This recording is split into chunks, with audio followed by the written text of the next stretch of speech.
Good evening, everyone. As you already know, my name is Aric Rosenfeld, and I'm here to talk to you all tonight about history. Now, I know what you're thinking. You're sitting there, you're thinking, wow, this guy's really going to spew dates and names at us that we don't really care about? And the answer is yes, but it's not going to be historical names. These are going to be contemporary names that pertain to my argument. And my argument is this, that schools do not adequately teach the benefits of history.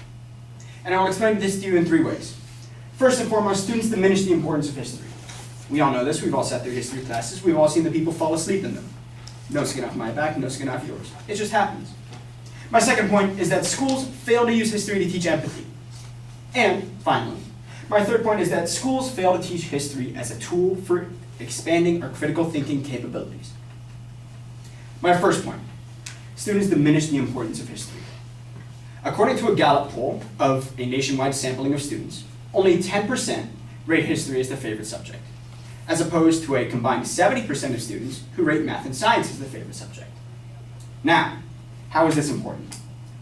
Well, if 10% of students say that history is their favorite subject, but only 11%, according to that same poll, score in proficient areas in history, obviously there is some lacking there.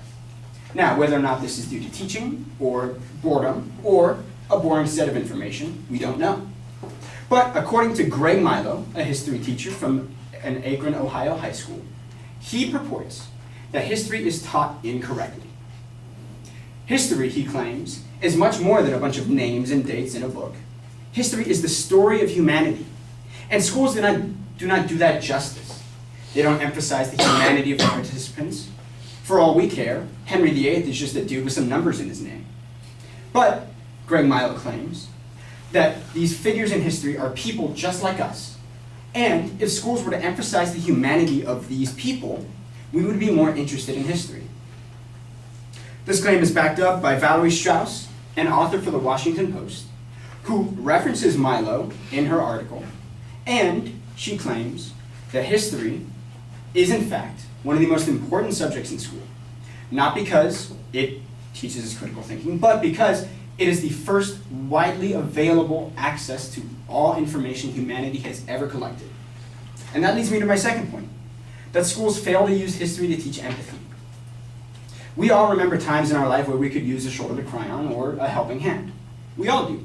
And this is not a unique experience. This is a human experience. Everyone throughout history has experienced this. Now, I'm sure many of you think that there's no way, these people are old. There's no way they can relate to what I'm going through. What I'm going through is unique and new to me. And to some extent that is true. There was no Twitter in the 1800s and there was no Facebook in the 1600s. But the general concept remains. People always need help. And history is a way to show that. For example, awful events in history drive cultural change. Now, what do I mean when I say this? I mean that terrible things in history influence how society develops. In support of this, I pose to you the Holocaust. Terrible tragedy. 12 million people dead. But as a result, humanity finally had an understanding of the worst that it could offer. We developed something called crimes against humanity, which had not existed until that point. The closest we came to this were the Geneva Conventions, which outlined the rules for warfare. But they did not adequately describe the atrocities committed by the Third Reich. We needed a new name for these things because we had no idea they existed. I'm sure many of you empathize with the horrible plight that the Jews and the Gypsies and the Catholics in the Holocaust went through. I'm sure that we all do because we know that we should. But you didn't learn that in a history class. You learned that as a basic human right. History can be used to teach this. I pose to you a second example. During the Japanese occupation of China in World War II, there was a city called Nanking, and it was raped, in an event titled The Rape of Nanking. This has led to the increasingly tense relationships between China and Japan to this day. They do not agree on many things. First of all, spheres of influence. Japan is very closely allied to the United States, and China is diametrically opposed to the United States in economics and, in some cases, politically. History. If we studied history, we would understand where these things develop, and we would be able to better understand them and better able to deal with the problems they may cause in the future. On to my third point, that schools fail to teach history as critical thinking. Going back to these 70% of students who think that math and science are the most fun or their favorite subjects in school, history accomplishes the same goals as these.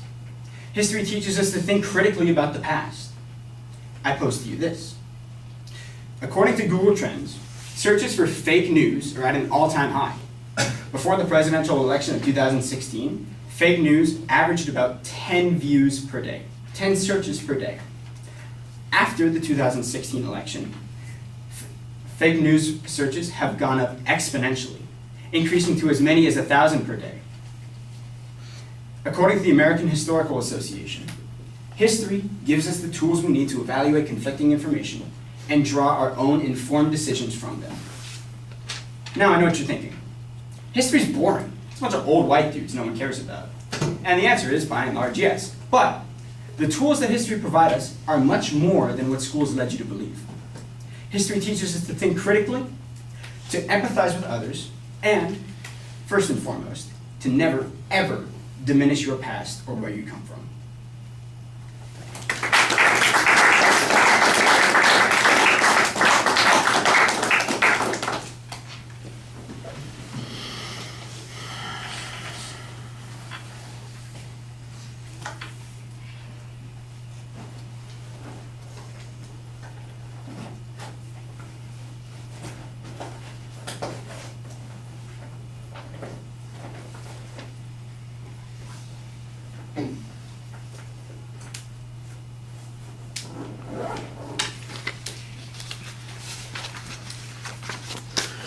Right, Eric, the proposition is clearly identified. It does have a negative term in it. That's a little bit awkward. Like we told you, try to avoid that.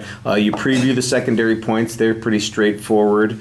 You, for example, managed to avoid the negative term in the second point, so it shouldn't have been that hard to do in the proposition itself. When you get to those individual points, you kind of explain it. The first point, basically, this is where most of your data is because it involves the survey of the students and their attitudes toward those things. I think you're making some big inferences based on the statistic that you have, and I'm not exactly sure. By the way, the idea that math is people's most popular subject, I'm sorry, that stretches the credibility a little bit of that particular research. So, I mean, I would have to see this information. But I'm just thinking, if we have a dozen subjects that we're teaching in high schools, for instance, and they were evenly divided, then nobody would really have more than 8%. If something was substantially more, maybe you would have 20% would identify that as their favorite subject. So I'm not exactly sure that this 10% figure is as important as you say it is. It simply suggests that there is a diversity of subjects. You're making an inference there that students diminish it as a consequence. I think there's other ways that you could demonstrate that people have a lack of value for history. For example, some quotes from students probably wouldn't be harmful. Or, for example, the frequency with which people take AP history classes, or whether or not they choose history as a major when they get to college or university, something like that. That might have been another way to maybe demonstrate the point that you're making there. The quotes that you have, not to diminish the value of a high school teacher. Certainly they are entitled to their opinion, but it's going to be a pretty narrow opinion unless Milo, I think that was his name, did some substantial research about how everybody is teaching history. That's a huge generalization that we're dependent on here. The Washington Post reporter, who is also cited in that, makes some big conclusions there, and I think that there needs to be a demonstration that these are broader terms, broader problems, and I'm not seeing anything that suggests that there is something specific. I think there probably is, but I don't think you've identified what it is, and you just kind of are going with the notion that people are diminishing this. The notion that it can teach empathy is an interesting one. You've got an example that you're using to demonstrate that point. It suggests, though, that people aren't learning empathy, and the truth of the matter is your example shows that, in fact, they are learning empathy. You suggest that people don't learn about this, and I'm going, well, how else do they get this empathy that developed the crimes against humanity? What other social actions do we have, or do we not have because we failed to teach history appropriately? It seems to me like you've made an inference here that needs a lot more information. The relevance of the fake news thing on that third point is not quite clear to me. If there are a lot of searches for fake news, that sounds to me like people are being critical about the information that they're looking at. Are you suggesting that the 2016 election has made us more critical thinking about those kinds of things because we're more careful about what it is we're looking at? I wasn't sure how that information was supposed to support your position there.